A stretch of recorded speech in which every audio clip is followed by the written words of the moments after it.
The CT Sports Talent Show. My name is Chris Saunders, and who I have on tonight is from the Lewis Mills boys basketball program, and he's the top performance of the week for boys basketball, as I mentioned.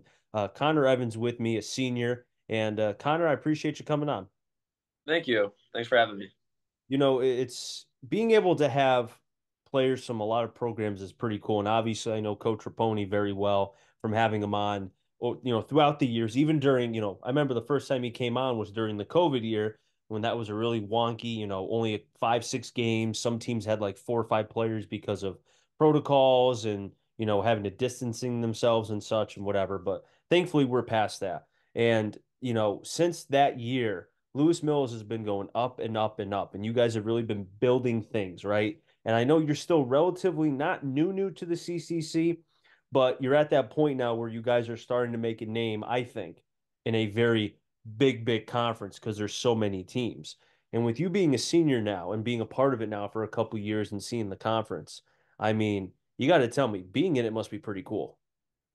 Oh yeah, it 100% is. It's a huge honor to be in the CCC, to go from the Berkshire League up to the CCC as a Class M school. It's just it can't get better than this.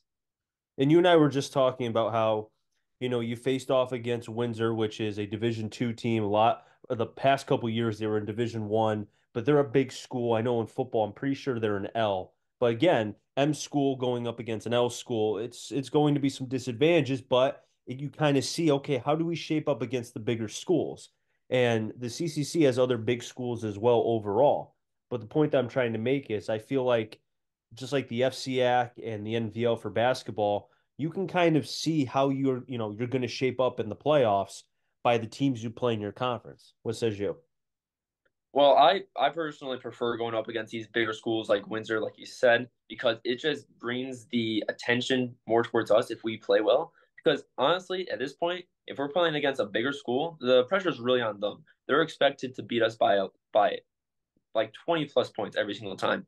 But if we go in there, we create a huge upset and we win over them, then now the attention's on us. Now people are looking at Lewis Mills like, okay, these guys can contend. Coming into this year, I mean, what were some of the expectations that were on you? Because I remember I interviewed a young man who was on the team last year. He was a very good baseball player. The name is escaping me. You probably could help me with that. But he, being able to have conversations with him about the team and such, I really felt like there was something special last year. And, what were the expectations you had coming into this year? Um, this year we all been playing together for a while now, so our team chemistry has just been through the roof. It's amazing. No one really gets upset at one another because we can pass the ball amazingly. We all know, all right, if one person's having a great night, give him the ball because they'll be able to make plays. Whereas other people who might not be having a great night, it's fine. They can take the night off and just feed it to that person. It doesn't have to be a one person every night, but we have a variety of guys who can create shots for themselves. you know, when you just said as far as how you have not just one player, but you've got multiple guys that can make plays throughout a night, I thought of a Berkshire League team that you may be familiar with, Chappaq, right? I mean, they made it to the championship last year. I know they lost, but still, as a Berkshire League team to get to a championship game speaks volumes, right? And I mean, I saw on Instagram on one of the posts from somebody who covers the Berkshire League. They have 4 players who are averaging over 10 points a game. I think one player is averaging over 22. One of the players I thought of was Pacific, who's a soccer player. He's averaging, I think, 12. But the point that I'm trying to make is when you've got multiple players who can score at a high clip or just average more than 10 points a game, that kind of lessens the stress on like yourself or others if you're having a bad night. What says you? I agree. I actually saw that same post, and um, so what I was thinking is that I agree with having less pressure on me because now that I've had 2 really good games, there might be more people or coaching staffs that are thinking, all right, we gotta pressure this guy up more in the post. And that's great. If they want to do that, I'd be more than happy to kick out to my shooting guards like Eli or Gavin for threes. And they'll just have an amazing night because that's what we've been practicing in practice. Those feeds into the post and back out to the 3 pointers is their highest percent shots. What was the structure of the team last year, and has it changed this year at all with the graduations and maybe some of the players that have had to kind of step up because of some of the graduations last year? Has anything changed, or still things, status quo?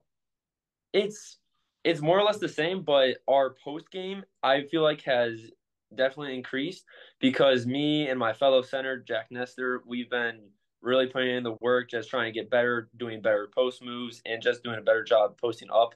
And rebounding has been a huge aspect of our game. We're both amazing rebounders, and we even have this freshman coming off the bench. His name's Tommy D'Annunzio, and he's making great strides for the team and for himself. So Coach Raponi is giving a freshman some burn on the varsity level. So that speaks volumes in a lot of ways. He definitely deserves it. He's a great kid. He's a great athlete, and he's humble. He doesn't let anything go to his head. He's a great kid.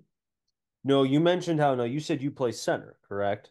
Yes. Now with the game, and you know this because I'm sure you've watched the college game and obviously the pro level, they're like the center position kind of has become extinct as far as the position itself.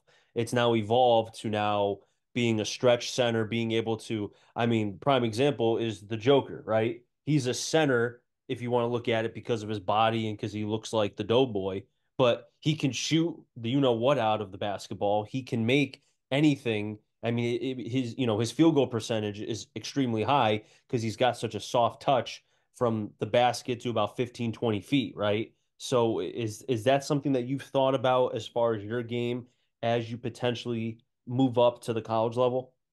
Oh, I 100% have. Especially last year. Last year, I didn't do a great job shooting the ball, and so teams picked up on that, and so they left me open a lot. And so over this past summer, I've been working a lot, trying to fix my shot, trying to make sure that I'm just a better shooter in general. And so over these past couple of games, I've had a couple open threes that I've been able to knock down and made the other team respect me from the line. And that will allow me to open up driving lanes for me and my teammates to attack. What were the conversations with you and Coach Raponi heading into this year? This year, he was telling me that how me and Charlie are going to be the captains and how we have to step up our roles from last year and how we already know that we're a great team and how we can rebound very well, and we just have to pick up on defense a little more because there's sometimes where there's kids that will shoot the lights out of the gym, but I feel like we have a great team with kids coming off the bench who can pick up these best players, and so yeah, You and I were just talking about earlier in the season, right? You lost the first two games against East Hartford and Windsor. East Hartford was by three. Windsor was by, not to be rude, but a healthy margin. Windsor was able to yeah. kind of run away with the game, no pun intended, even though they're extremely quick. But then you guys were able to answer back after being down 0-2 early on in the season. Now you've won four straight. Um, Obviously, you don't, lose, the chance to make the playoffs in December. But it can kind of in a lot of ways get late early. That's what I'm trying to say. So do you feel Yeah. like as a team to be able to answer back with that four straight kind of gives yourself not maybe the sense of doubt that you had about the team, but like, okay, we responded well after losing two tough games, obviously to East Hartford and Windsor, and now we can kind of go into the second season that I like to call it, with it being after the holidays. What says you? I agree with that, thinking that it's like a second season because those first two games, we were still just getting a feel for like how this team is really going to do against great teams like East Hartford and Windsor. And to go on a 4 game winning streak, like you said, is just huge for us. And it's really just being present for each game. We can't think about one game in particular or look ahead on the schedule. We have to be focused on every single game and just respect that team for what they can do because in this league, you never know who's going to win. Have you even like thought about like the numbers that you're putting up? I mean, over 20, 30 points. The rebounds are at a high clip over 10. I mean, I had a young lady on from East Catholic last night who is basically putting up the same numbers as you. A double-double, kind of almost flirting with a triple-double in some ways. I mean, have you thought about that, or that's something you haven't really even put into, comprehend because it's like, okay, next game, next game, next game. The focus is on that. I haven't really been paying attention to my numbers wise. I've just been focusing on, all right, my team needs me to do this, this, and this. And so I just try to help out my team however I can, whether that's scoring one night or just doing really good defensively another night. It's just whatever the team needs at that point. Before I let you go, Connor, I appreciate you coming on. As we get now to, hopefully, no games will be postponed as far as I think the girls mainly have games tomorrow. There'll be some boys games, but mainly the games for the boys start on Tuesdays or Tuesday rather. So, looking at that and kind of the rest of the season, because like I said, it's going to sprint all the way to the tournament time and then so on and so forth. What are some things that you're kind of thinking about? Because you strike me as a kid who's very forward thinking. I was just giving you a compliment, big brain, big 4.0, 4.2 GPA. What are you thinking about right Honestly, I'm just thinking about the next game. I'm just thinking about the next competition, about who I'm going to be guarding, who our team is going up against, and especially for our next game to be home, it's going to be huge. Thunderdome is like we were talking about earlier. The Thunderdome has a huge impact on the game. They get so loud, so much energy comes from them onto us, and it's just love playing in front of them. now? With the Thunderdome, how, like, again, I know for the opposing team, it's hard to communicate. It's almost like for football, right? We were just talking about, you're a Bears fan, I'm a Cowboys fan. Dallas has at least one home game guaranteed. They play much better at home because the away team has to, do silent counts, whereas for the home team, the crowd's not going to be as loud, so you can communicate things better, right? For basketball, how is that? Because you guys have to deal with the same sounds, right? Because your crowd's getting into it, especially if you guys make a key defensive play, if you make a clutch three, or if you make, if somebody can dunk on the team, which I'm sure you or someone else can. I mean, talk to me about how you're able to work with that.